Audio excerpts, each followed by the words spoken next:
সুৰাৰ বিপণীৰ ক্ষেত্ৰত কালিও মই আপোনালোকক কৈছো যে এই নিৰ্দেশটো সুৰাৰ ক্ষেত্ৰত প্ৰযোজ্য নহয়, ঠিক আছে। কিন্তু গুৱাহাটীত ৰেষ্ট্ৰ বাৰখিনি এটা ডিমাণ্ড কৰি আছে যে আমাৰ 12টা বজাত দোকানখন আমি বন্ধ কৰিব লাগে, কিন্তু 12:30 বাজিলে আহি আমাৰ ওপৰত অত্যাচাৰ পুলিচ বা এক্সাইজে অত্যাচাৰ আৰম্ভ কৰে। গতিকে আমাক 2টা বজালৈকে চলাব দিয়ক। কালিও মই কৈছো যে এইটো ক্ষেত্ৰত আমি সিদ্ধান্ত লোৱা নাই, আমি বিবেচনা কৰিম। কিন্তু ইয়াৰ আৰু তাৰ দুটা ইস্যু বেলেগ বেলেগ। 24 ঘণ্টা দোকান খোলাৰ লগত সুৰাটো আপোনালোকে লিংক কৰি দিলে যোৱাকালি, সেইটোতো ময়ো বুজি নাপালো। দুটা সম্পূৰ্ণ বেলেগ বেলেগ ইস্যু। মই কৈছো যে গুৱাহাটীত কিছু এটা দাবী আছে যে 12টাৰ পৰা 2টা কৰি দিব পাৰি নেকি, তাকো যিখিনিয়ে ভাত তাত খাই মানে ৰেষ্টুৰেণ্টটো বাৰো, তাৰ লগত যেনেকে চান্স পায় প্ৰতিদিনে খুদলি দিলে যে একদম সুৰাৰহে দিয়া হৈছে, এনেকুৱা কৰিব নাপায়। দুখীয়া মানুহৰ কাৰণে আমি কিবা এটা ভাল কাম কৰিছো, আপোনালোকে এনেকুৱা প্ৰশ্ন সুধিব নাপায়। এই যে মানসিকতাটো, মইতো কৈছো যে অসমৰ পৰিৱৰ্তন হলে মানসিকতাৰ পৰিৱৰ্তন হ'ব লাগিব। মই কৈছো 24 ঘণ্টা দোকান খোলা ৰাখিব, আপোনালোকে কোৱা নাই মন্দিৰ খোলা ৰাখিব নেকি, আপোনালোকে কোৱা নাই বাছ আস্থান খোলা ৰাখিব নেকি। আপোনালোকৰ মাইণ্ডটো লগে লগে মদত গৈছে যে মদৰ দোকান খোলা ৰাখিব নেকি। তাৰমানে এটা চিন্তা কৰক, আমি কিমান ঋণাত্মক পৰিৱেশত বাস কৰো। কোনেও কিন্তু নুসুধিলে ছাৰ মন্দিৰো খোলা থাকিব নেকি, ছাৰ নামঘৰো খোলা থাকিব নেকি। হঠাৎ কৰি প্ৰশ্নটো সুধি দিলে যে মদো খোলা থাকিব নেকি। তাৰমানে আমি অসমীয়া মানুহে যদি মানসিকতাৰ পৰিৱৰ্তন নকৰো, আমাৰ অসমখনক আমি কেনেকে ডেভেলপ কৰিম।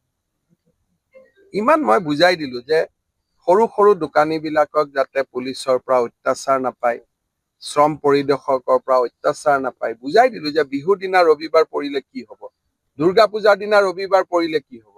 কিন্তু আপোনালোকৰ মাইণ্ডটো মদত লাগি আছে। এইটো কোৱা নাই যে নামঘৰো খোলা থাকিব নেকি, মন্দিৰো খোলা থাকিব নেকি। সুৰাৰ বিপণীৰ ক্ষেত্ৰত কালিও মই আপোনালোকক কৈছো যে এই নিৰ্দেশটো সুৰাৰ ক্ষেত্ৰত প্ৰযোজ্য নহয়, ঠিক আছে। কিন্তু গুৱাহাটীত ৰেষ্ট্ৰ বাৰখিনি এটা ডিমাণ্ড কৰি আছে যে আমাৰ 12টা বজাত দোকানখন আমি বন্ধ কৰিব লাগে, কিন্তু 12:30 বাজিলে আহি আমাৰ ওপৰত অত্যাচাৰ পুলিচ বা এক্সাইজে অত্যাচাৰ আৰম্ভ কৰে। গতিকে আমাক 2টা বজালৈকে চলাব দিয়ক। কালিও মই কৈছো যে এইটো ক্ষেত্ৰত আমি সিদ্ধান্ত লোৱা নাই, আমি বিবেচনা কৰিম। কিন্তু ইয়াৰ আৰু তাৰ দুটা ইস্যু বেলেগ বেলেগ। 24 ঘণ্টা দোকান খোলাৰ লগত সুৰাটো আপোনালোকে লিংক কৰি দিলে যোৱাকালি, সেইটোতো ময়ো বুজি নাপালো। দুটা সম্পূৰ্ণ বেলেগ বেলেগ ইস্যু। মই কৈছো যে গুৱাহাটীত কিছু এটা দাবী আছে যে 12টাৰ পৰা 2টা কৰি দিব পাৰি নেকি, তাকো যিখিনিয়ে ভাত তাত খাই মানে ৰেষ্টুৰেণ্টটো বাৰো, তাৰ লগত যেনেকে চান্স পায় প্ৰতিদিনে খুদলি দিলে যে একদম সুৰাৰহে দিয়া হৈছে, এনেকুৱা কৰিব নাপায়। দুখীয়া মানুহৰ কাৰণে আমি কিবা এটা ভাল কাম কৰিছো, আপোনালোকে এনেকুৱা প্ৰশ্ন সুধিব নাপায়।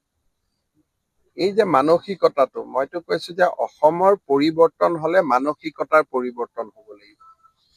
মই কৈছো 24 ঘণ্টা দোকান খোলা ৰাখিব, আপোনালোকে কোৱা নাই মন্দিৰ খোলা ৰাখিব নেকি, আপোনালোকে কোৱা নাই বাছ আস্থান খোলা ৰাখিব নেকি। আপোনালোকৰ মাইণ্ডটো লগে লগে মদত গৈছে যে মদৰ দোকান খোলা ৰাখিব নেকি। তাৰমানে এটা চিন্তা কৰক, আমি কিমান ঋণাত্মক পৰিৱেশত বাস কৰো। কোনেও কিন্তু নুসুধিলে ছাৰ মন্দিৰো খোলা থাকিব নেকি, ছাৰ নামঘৰো খোলা থাকিব নেকি। হঠাৎ কৰি প্ৰশ্নটো সুধি দিলে যে মদো খোলা থাকিব নেকি। তাৰমানে আমি অসমীয়া মানুহে যদি মানসিকতাৰ পৰিৱৰ্তন নকৰো, আমাৰ অসমখনক আমি কেনেকে ডেভেলপ কৰিম। ইমান মই বুজাই দিলো যে সৰু সৰু দোকানী বিলাকক যাতে পুলিচৰ পৰা অত্যাচাৰ নাপায়, শ্ৰম পৰিদৰ্শকৰ পৰা অত্যাচাৰ নাপায়, বুজাই দিলো যে বিহুৰ দিনা ৰবিবাৰ পৰিলে কি হব, দুৰ্গা পূজাৰ দিনা ৰবিবাৰ পৰিলে কি হব। কিন্তু আপোনালোকৰ মাইণ্ডটো মদত লাগি আছে। এইটো কোৱা নাই যে নামঘৰো খোলা থাকিব নেকি, মন্দিৰো খোলা থাকিব নেকি।